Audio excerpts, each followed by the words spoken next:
Salut chers auditeurs, salut chères auditrices, bienvenue dans Sans Algo, le podcast qui vous en fait découvrir d'autres. Je suis Mathilde Mélin, journaliste pour Slate.fr et spécialiste des podcasts. Depuis septembre 2021, dans Sans Algo, j'ai à cœur de vous faire découvrir des podcasts, des œuvres, mais aussi et surtout des auteurs et des autrices, des gens qui savent raconter des histoires avec du son. Dans l'épisode d'aujourd'hui, je ne vais pas vous parler d'un seul podcast, comme je le fais d'habitude, mais de tout le travail d'un auteur en particulier qui se cache derrière toute une série de productions différentes. Cet auteur, c'est le journaliste Philippe Collin, que les auditeurs de France Inter connaissent bien puisqu'il a animé des chroniques ou des émissions sur la chaîne entre le début des années 2000 et l'été 2021. À cette date, après 5 ans à la tête de l'émission hebdomadaire L'Œil du Tigre, qui parle de l'histoire du sport, il est ce qu'on appelle détaché de l'antenne par la patronne d'Inter, Laurence Bloch, pour se concentrer uniquement sur la production de podcasts natifs et plus particulièrement des portraits sonores de personnages historiques. Jusque-là, cet exercice était plutôt la chasse gardée de France Culture, avec leurs émissions d'été Les Grandes Traversées, qui sont souvent très réussies. Mais dès l'été 2021, Philippe Collin se met au travail, il commence avec Napoléon, puis il enchaîne avec Molière. Alors j'avoue que ces deux séries-là, j'ai eu un peu de mal à rentrer dedans, peut-être aussi parce que ce sont deux personnages déjà largement traités à la radio, au cinéma, à la télé, dans les bouquins, bref, on les connaît déjà un peu en long, en large et en travers. Et puis, en mars 2022, sort une série intitulée Le fantôme de Philippe Pétain. Là, j'avoue, ça pique ma curiosité parce que le service public qui dédie un podcast entier, 9 heures de documentaire à Philippe Pétain, celle-là, je l'avais pas vu venir. Je rechigne un peu à m'y mettre et puis un jour, en soirée, un ami qui l'a écouté me décrit l'une des premières scènes du podcast qui se passe dans le cimetière où est enterré Pétain le jour de l'anniversaire de sa mort. La reporter Martine Abat y observe la tombe quand soudain, un couple s'approche. L'homme, qui est visiblement très vieux, porte un béret et une veste militaire recouverte de médailles. La journaliste lui tend le micro. Bonjour monsieur. Vous avez amené un drapeau français ? C'est le drapeau du Cercle national des combattants. Honneur et patrie. Donc vous avez mis vos gants, vous avez votre drapeau, vous avez mis votre béret. Oui. Comment vous vous appelez ? Louis de Condé. Né en 1939, Louis de Condé a participé à l'attentat du Petit Clamart, visant à assassiner le général de Gaulle en août 1962. Louis de Condé, c'est l'Algérie française. Je suis très triste. Il y a une version officielle de la guerre, mais cette version-là est mensongère. Et nous, ce que vous appelez les pétainistes, nous sommes fidèles au maréchal et nous connaissons l'histoire de France. Bon, alors déjà, ça, c'est ce que j'appelle une excellente séquence reportage. Et surtout, je trouve ça extrêmement malin de la placer au début du premier épisode, à peu près à 7 minutes du début, parce que ça pose les bases du personnage. En choisissant de mettre les pieds dans le plat, grâce à ce monsieur rencontré au cimetière, et donc d'aborder tout de suite les débats historiques qui font encore rage autour de Pétain, Philippe Collin dit que l'histoire est compliquée, qu'elle est souvent une question de point de vue, et surtout qu'une période qui peut nous sembler lointaine est encore bien vivace dans la vie et les opinions de certaines personnes.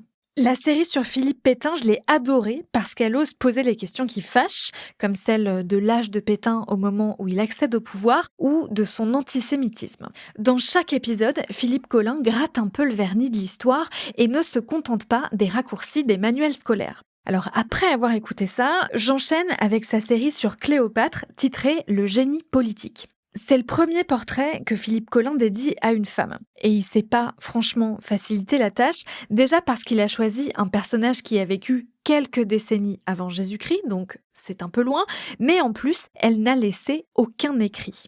Pour raconter Cléopâtre, il faut donc se fier à ce que disaient d'elle ses contemporains, des hommes romains pour la plupart. Philippe Collin fait le choix de s'appuyer sur ses écrits, mais aussi sur la fiction et sur les représentations qui ont été faites de Cléopâtre au cinéma ou à la radio. Ce que j'aime avec le travail de Philippe Collin, c'est qu'en plus d'interroger les figures historiques dans le contexte de leur époque, il revisite aussi les traces qu'ont laissées ces personnages dans notre imaginaire collectif. Et pour ça, il utilise le son et il n'hésite pas à aller déterrer des archives, comme dans le dernier épisode dédié à Cléopâtre. Ce dernier épisode débute en 1978 sur les ondes de France Inter.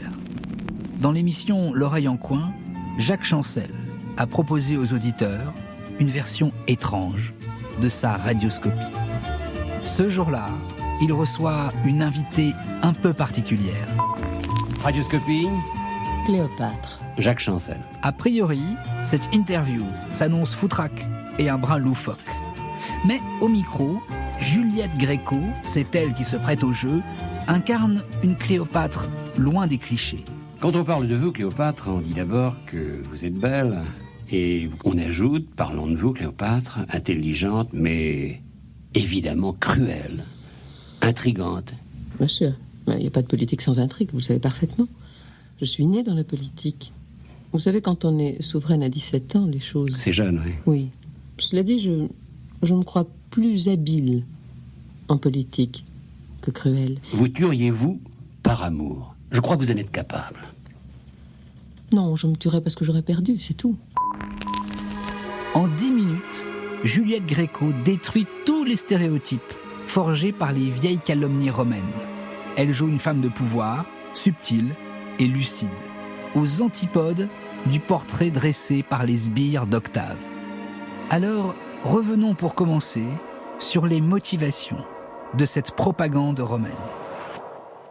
Ce portrait, c'est sûrement l'un de mes préférés parce qu'il interroge vraiment les liens entre histoire et transmission, entre réalité et fiction, et que pour ce faire, il joue sur plein d'éléments sonores et de petits trucs d'écriture qui font qu'on n'est jamais perdu dans le récit. Au début de chaque épisode, par exemple, Philippe Collin pose une question à laquelle il tente de trouver une réponse pendant l'épisode, et à la fin, il termine toujours par une petite séquence où il résume le propos de l'épisode, qu'il agrémente aussi savamment d'un petit cliffhanger pour teaser l'épisode suivant. Pour l'instant, Philippe Collin a sorti 6 portraits sonores en 5 à 10 épisodes.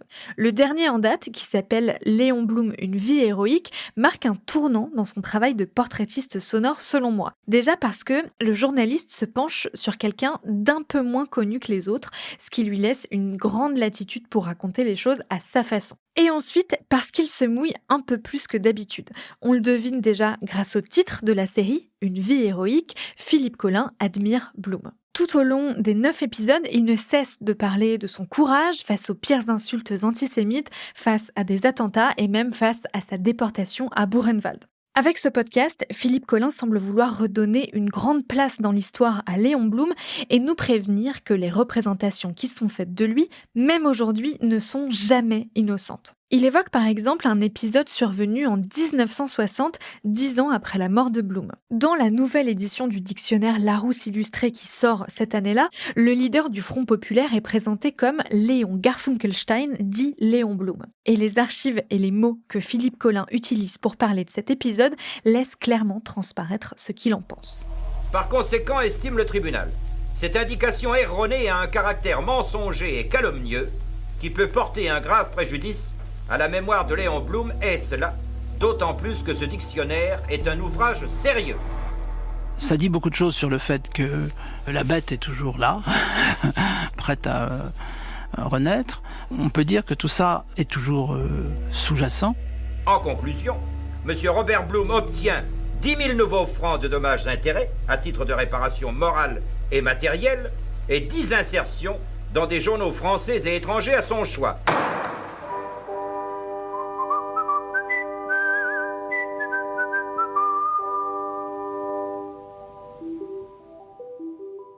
Ainsi, en janvier 1960, dans le Petit Larousse, ressurgissent les démons antisémites dont a été victime Léon Blum tout au long de sa vie. Ce juif allemand naturalisé n'est pas à traiter comme une personne naturelle. Avec ce nom étranger, inventé par l'extrême droite, Léon Blum ne serait pas vraiment français. Eh bien, sachez que 66 000 exemplaires de cette édition du Larousse n'ont pu être saisis avant la décision de justice. Ce qui fait qu'aujourd'hui, vous avez peut-être dans votre grenier un dictionnaire Larousse qui porte cette infamie et qui véhicule cette rumeur dégueulasse. En 18 mois, Philippe Collin a déjà produit 6 portraits sonores, 43 heures de podcast, documentés et intelligents, tous avec un travail sonore remarquable. J'ai donc voulu savoir comment il travaille, avec qui et ce qui motive ses choix d'écriture. Je l'ai invité au micro de Sans Algo, le voici. Bonjour Philippe Collin. Bonjour. Qu'est-ce qui vous a donné envie de vous lancer dans l'exercice du portrait radiophonique ? Eh bien, d'abord, je crois que c'est mon goût pour l'histoire, puisque j'ai une formation d'historien à la base, donc c'était un peu un retour à des premiers amours. Et c'était un moyen à la fois populaire, parce qu'un portrait, c'est toujours un peu populaire, en gardant une exigence de savoir savant, avec des historiens et des historiennes. Donc l'exercice, il était assez pratique, excitant, et il me permettait de renouer avec plein de choses, y compris mon savoir-faire, entre guillemets, à la radio. Donc c'est une sorte de sédimentation qui fait qu'il y a 1 an et demi maintenant, Inter me propose de faire des grands portraits historiques et je me dis: «OK, c'est le moment ou jamais de le faire», puisque j'ai ce désir-là qui est né en moi et qui était sous-jacent sans doute, voilà. Vous présentez vos podcasts comme des récits. D'après vous, quels sont les ingrédients nécessaires à un bon récit audio ? Je le présente, ce programme, comme un récit, en effet, parce que nos vies ont changé. C'est-à-dire qu'on est tous habitués maintenant à feuilletonner. Donc, évidemment, quand on a commencé à travailler avec mon équipe, on s'est dit, voilà, on va faire 6 heures, 8 heures, 9 heures, on va essayer de créer quelque chose qui tient du feuilleton. Donc, c'est très simple, c'est qu'on met en place un plan, tout simplement, et on cherche les éléments saillants qui nous permettent de jouer sur le cliffhanger, à chaque fin d'épisode. C'est assez classique, en vérité. Mais l'histoire se prête beaucoup à ça. C'est-à-dire, dans un destin que vous racontez, d'une vie entière, d'un homme ou d'une femme, il y a des moments saillants. Et la radio s'y prête bien, puisque ce que j'adore avec la radio, c'est Orson Welles qui disait ça, je crois, c'est le cinéma, mais l'écran est plus grand. Parce que, en fait, ce qui est assez excitant, c'est qu'avec une mise en onde particulière, comme on dit à Radio France, on peut espérer créer chez l'auditeur et l'auditrice des images. Donc, avec la voix du narrateur et des moments un peu forts de la vie de la personne dont on parle, on peut effectivement générer une forme d'addiction vers l'épisode suivant. Et c'est extrêmement excitant de réfléchir à ce qui peut provoquer chez les auditeurs et auditrices ce petit titillement qui fait qu'on se dit « je fais play sur le prochain ». L'habillage sonore, la mise en onde, vous y pensez à quel moment ? Au moment où vous choisissez le personnage, en vous demandant quelles ressources vous allez pouvoir utiliser, au moment où vous écrivez les épisodes, ou alors au moment du montage et de la réalisation ? Alors, aux 3 étapes. Voilà, c'est-à-dire qu'on commence avec une première recherche. Donc, on a un premier panier, si Quand on vous veut. dites on, c'est vous et... Et toute mon équipe, et notamment Violaine Ballet, avec qui je réalise cette émission. Et c'est important puisque je considère qu'elle est quasiment coproductrice de ce programme. Donc, on commence par un premier panier où on a un personnage, par exemple Léon Blum, et on se dit, tiens, qu'est-ce qui peut correspondre dans l'univers sonore, même de matière sonore, à Léon Blum, aux années 30, au début du XXe siècle. Voilà, qu'est-ce qui appartiendrait dans un imaginaire à la fois politique, mais aussi un imaginaire presque fictionnel, à Léon Blum. Donc là, on remplit un panier avec plein d'éléments. Et puis, il y a des choses qui fonctionnent, d'autres qui fonctionnent moins. Et quand on avance dans l'écriture, on se dit, ben tiens, là, en effet, l'épisode 3, par exemple, on commence au congrès de Tours, c'est le début des années 20, qu'est-ce qui pourrait venir compléter ? Ça, c'est l'écriture. Et puis là, vous avez raison, c'est qu'il y a une dernière étape où tout d'un coup, face à la matière, on se dit, ben tiens, là, en effet, on n'a pas ce qu'il nous faut. Donc, on va chercher, on continue, on fait du sound design. Avec Radio France, on est très bien lotis pour ça. Donc, on a des ingénieurs du son qui sont très compétents.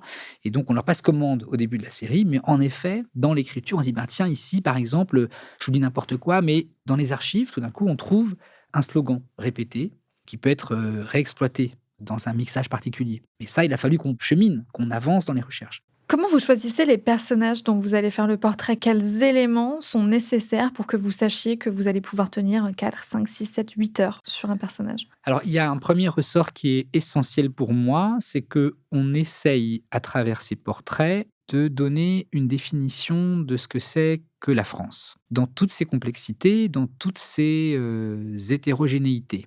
Le peuple français, il est fait à la fois de minorités, il est fait de contradictions, il est fait d'intérêts divergents. Et donc, tous ces personnages racontent quelque chose de ces fractures françaises, mais aussi de cette unité.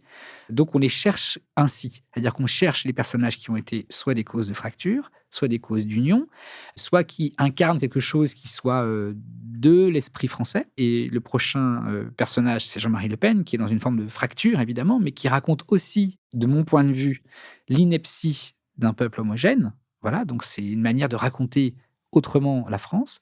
Et le personnage, après, c'est Simone de Beauvoir, vous voyez, qu'on fera en 7 heures, et qui va venir aussi raconter ce que c'est qu'être une femme au XXe siècle. Vous avez déjà dressé les portraits de Vladimir Poutine, Philippe Pétain, Cléopâtre, Léon Blum, bientôt Jean-Marie Le Pen, comme vous venez de le dire. Qu'est-ce qui vous intéresse dans la figure politique? Alors, ça m'intéresse, c'est 2 choses. C'est un goût personnel déjà pour la politique, parce que j'adore ça et depuis que je suis gamin et donc ça m'intéresse, de me plonger dans les histoires politiques, notamment celles du passé bien sûr, qui vient éclairer le présent. Donc ça qui m'intéresse et je pense qu'en allant sonder le passé, d'un point de vue politique, on vient éclairer le présent et on vient offrir des outils pour la compréhension du présent. Il ne faut pas faire l'idiotie de penser qu'on peut juger le passé à l'aune du présent. Ça, c'est inepte. Vous, comment vous savez que vous tenez ce cap de ne pas apposer votre regard des années 2020 sur les personnages dont vous traitez? Le danger, il est grand. Et parfois, je me rapproche du danger. Donc, je fais toujours une sorte de vigilance de ce que vous évoquez, parce que c'est vraiment un péril. Mais il y a plusieurs manières de s'échapper de ce danger. C'est d'une part d'avoir recours à de grands historiens et de grandes historiennes qui ont passé leur vie entière à travailler sur ces dossiers et qui, eux, ont une forme de distance, qui ne sont pas là pour juger, mais ils sont là pour expliquer et comprendre ce qui s'est passé. Et donc, tout l'enjeu, il est là. C'est ne pas juger, c'est expliquer. Mais quand vous expliquez, vous avez quand même un point de vue. Donc, vous voyez, c'est compliqué. On ne peut pas être complètement objectif. C'est impossible. On n'essaye pas de tordre le réel du passé. Mais c'est pas simple. Je le conçois et je le concède, c'est pas simple. Il faut garder la raison et le calme et revenir à l'histoire et s'appuyer sur des travaux d'historiens pour dire voilà pourquoi c'est inepte, mais en ayant bien conscience que Philippe Pétain appartient à un monde qui a disparu. Quand vous savez que vous allez traiter d'un personnage, comment vous vous documentez avant de commencer peut-être à écrire et en tout cas de commencer les étapes suivantes de la production? Quelles sont vos sources privilégiées? Alors, on commence tout simplement par une grande bibliographie. Et on regarde qu'est-ce qui nous paraît le plus important, quels ont été les travaux les plus essentiels. Et donc, on dégage déjà un premier corpus de sources. Et on essaye après de voir, ça c'est très important, qui a écrit quoi et d'où parle-t-il. Parce que vous savez, l'histoire, c'est aussi des chapelles. Et on va dégager, on va dire, entre 10 et 12 livres, biographies, analyses importantes. Et ensuite, on regarde s'il nous manque dans le casting des gens qui viendraient compléter la palette. Et est-ce que vous allez chercher aussi des proches ou des descendants des personnes dont vous dressez le portrait? Alors, la valeur du témoignage, elle est toujours compliquée parce qu'elle a une valeur, évidemment, mais il faut la questionner. La vie se sédimente pour chacun d'entre nous. Et votre vision aujourd'hui de vos 12 ans, elle est sans doute un peu vraie et aussi un peu fausse. Donc le témoignage, il est à la fois extrêmement précieux, mais il est toujours sujet un peu à caution. Enfin, il faut toujours l'interroger, il faut le questionner. Donc oui, on a parfois recours à des gens qui ont été proches des personnages, notamment sur Léon Blum, on a son arrière-petit-fils, voilà, qui est de la famille directe, mais on lui demande autre chose. On lui demande des souvenirs et on le met dans une situation particulière, soit devant la tombe, soit dans la dernière maison de Léon Blum, etc., qui vient apporter de l'émotion. Parce que je pense que le récit historique, pour être populaire, il a besoin d'un peu d'émotion aussi. Il faut entrer un petit peu dans l'intime du personnage. Oui, sans aller trop loin non plus, parce que là encore, l'historien ne psychologise pas. C'est interdit par la loi des historiens, parce qu'on ne peut pas imaginer ce que pense Louis XIV de son entourage proche. Vous voyez, c'est inepte. Néanmoins, il y a des éléments d'archives, des correspondances, des journaux intimes, qui nous laissent un peu accès aux personnalités. Et comment on fait quand il n'y a pas d'archives personnelles, pas de traces écrites? C'est le cas de Cléopâtre, à qui vous avez aussi dédié une série. Déjà, c'était il y a plus longtemps que les autres personnes dont vous parlez. Et surtout, elle, on n'a aucune archive écrite de sa main. On ne sait pas quel a été son point de vue sur sa vie, en fait. Exactement. Comment on travaille sur un personnage dont on n'a pas le point de vue? Alors, ça, c'est très compliqué, mais heureusement, encore une fois, il y a des historiens, c'est-à-dire qu'eux ont pu travailler. Alors, on n'a aucune archive écrite de Cléopâtre, c'est tout à fait juste. Néanmoins, on a pas mal d'archives de l'époque qui parlent de Cléopâtre. Donc, on a des portraits en creux qu'on peut questionner. Et c'est extrêmement intéressant de les questionner. Puisque ces portraits en creux ont des raisons politiques. Alors, pas misogynes, parce que ce serait anachronique de dire ça, mais néanmoins, elle est l'étrangère, elle est celle qui a menacé l'Empire romain. Et donc, on voit comment on peut construire, il y a 2000 ans, une fausse image d'une personnalité qui n'a pas du tout été celle que les auteurs romains ont essayé de nous faire entendre depuis 2000 ans. Comment vous choisissez les historiens et historiennes que vous interrogez? Vous êtes limité aussi par, la langue? C'est-à-dire que vous pouvez vous appuyer uniquement sur pour l'instant, vous avez fait le choix de vous appuyer uniquement sur des historiens et historiennes, francophones. Comment vous les choisissez et est-ce qu'il y a certains points de vue politiques? Je pense notamment, sur les séries, à propos de Poutine ou de Pétain, à qui vous ne souhaitez pas donner la parole? D'abord, en effet, la langue. C'est un problème. On aimerait à la fois avoir des points de vue d'historiens, historiennes étrangers sur des sujets français. Qu'est-ce que pense un historien anglais de Philippe Pétain? Qu'est-ce que pense un historien allemand de Léon Blum? Ce serait à mon avis passionnant. Mais pour des raisons de confort d'écoute, tout simplement, puisque les séries sont très longues, 6 heures, 8 heures, 9 heures. Il faudrait une traduction simultanée, en doublage. C'est compliqué, voilà. On perd dans la fluidité. Deuxième partie de votre question, c'est qui on choisit dans le casting. Et là, c'est vrai que c'est important. On essaye de donner la parole à toutes les chapelles, comme je disais, à toutes les sensibilités, on va dire de gauche et de droite. Et on essaye au plus près de conserver cette honnêteté, y compris les gens qui sont parfois à droite de manière assez affichée. Voilà. Notamment sur Pétain. Sur Pétain, on avait un casting extrêmement subtil, extrêmement sensible, mais il y avait quasiment tout le monde. Voilà. Je parle d'historiens. Je parle de gens qui ne veulent pas transformer des opinions en vérité. Vous voyez, c'est très important. Nous avons eu 12 historiens sur Philippe Pétain qui ont des sensibilités différentes. Pas un seul ne tentera de réhabiliter le maréchal Pétain. Est-ce que vous pourriez nous résumer dans l'ordre toutes les étapes par lesquelles vous passez pour construire un portrait sonore? Et combien de temps elles vous prennent à peu près? D'abord, il y a le choix du portrait. Donc, qui on va mettre en onde, qui on va traiter. Vous choisissez seul ou est-ce que vous en discutez avec la direction de France Inter? J'ai des propositions, ils en ont, on discute et on tombe d'accord. Pour faire très vite, Molière, c'était eux, Pétain, c'était moi, Cléopâtre, c'est eux, Léon Blum, c'est moi. Donc ça, c'est la première étape. Ensuite, toute mon équipe se réunit et il y a une première étape qui est celle de l'accumulation des sources. À la fois des sources bibliographiques et des sources sonores. Mais en gros, il y a 3 semaines où on accumule plein de matière et on commence à réfléchir à un découpage. Donc après les 3 semaines de recherche, j'imagine que là, vous commencez à chercher votre casting d'historiens et d'historiennes. Tout à fait. C'est exactement ça. C'est qu'à la fois, on cherche le casting et on commence à découper. Donc, on commence à mettre en place sur l'établi les grandes lignes de la série et savoir où on va couper un peu pour créer ce fameux côté addictif de la série. Donc ça nous prend, allez, on va dire 10-15 jours de plus.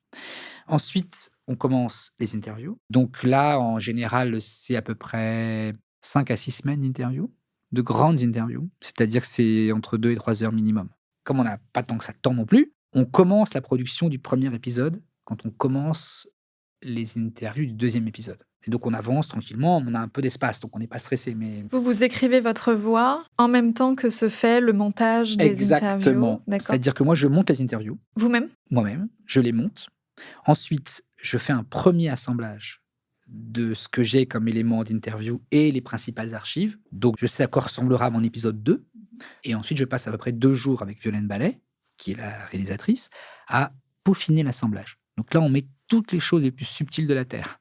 Nous sommes à Radio France et nous avons des contraintes budgétaires tout à fait réelles et on essaye d'avoir 2 vies pour ces objets, une vie numérique, podcast, et une vie d'antenne, l'été suivant. Mais ça veut dire que s'il y a émission d'été, il y a des formats à respecter, 55 minutes. Avec un flash info, vous voyez, ça fait 1 heure. Donc, on est contraint par un timing.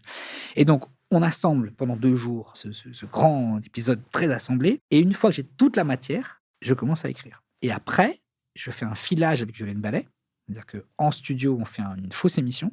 Donc, on fait tout en vrai, pour de faux, pour être sûr que tout soit compréhensible par tout le monde. Et la règle d'or, c'est que quand on ne comprend pas, ou on réécrit, ou on cut.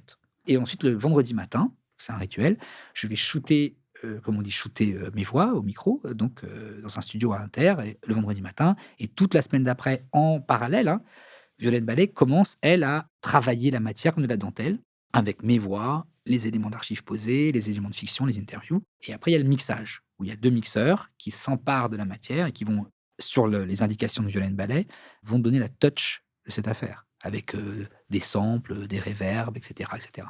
Comment vous décidez du titre ou du sous-titre de chacune de vos séries? Donc, on a Napoléon, l'homme qui ne meurt jamais, Molière, le chien et le loup, le fantôme de Philippe Pétain, Poutine, le tsar soviétique, Cléopâtre, le génie politique et Léon Blum, une vie héroïque. Après le travail, quand j'ai absorbé la documentation, parce qu'évidemment, à chaque fois, ces titres font écho à une sorte de trame qui va traverser la série, et je me dis, tiens, Prenons Bloom, par exemple. Je lis la vie de Bloom pendant des semaines et je me dis, mais c'est inouï, c'est un héros français extraordinaire qu'on ne connaît pas suffisamment. Et je le sens à tous les étages de sa vie. S'il devait y avoir votre portrait sonore à vous, quel titre vous aimeriez qu'il ait ? C'est une question très difficile. Quel adjectif vous définit le mieux d'après vous ? Pour faire écho à une blague, je dirais Philippe Collin, le moine soldat. C'est-à-dire qu'à la fois, je suis obsédé par le travail, trop peut-être. Et j'ai une sorte de... J'aime pas ce mot rigueur, mais en tout cas, une forme d'enthousiasme au travail. Mais j'ajouterais aussi une forme de modestie à tout ça. C'est-à-dire que peut-être qu'il y aurait un sous-titre qui serait celui qui a tenté de faire de son mieux. Vous voyez, un truc un peu comme ça. Voilà. Parce que je ne suis pas historien, j'ai une formation d'historien, mais les gens face à moi, à ces micros, ils ont passé leur vie entière, intégralement consacrée à ces recherches, et j'ai un immense respect pour ça. Ce que j'aurais aimé faire dans la vie, peut-être au fond.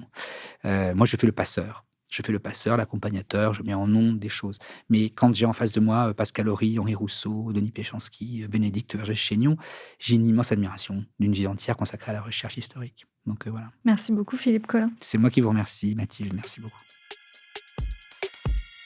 Merci d'avoir écouté cet épisode de Sans Algo. Pour retrouver les portraits faits par Philippe Collin, rendez-vous sur le site et l'application Radio France. Je vous conseille particulièrement ceux dédiés à Cléopâtre, Philippe Pétain et Léon Blum.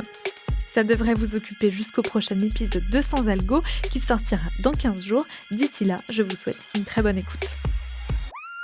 Sans Algo est un podcast de Mathilde Mélin, produit et réalisé par Slate.fr sous la direction de Christophe Caron et de Benjamin Septem-Ours.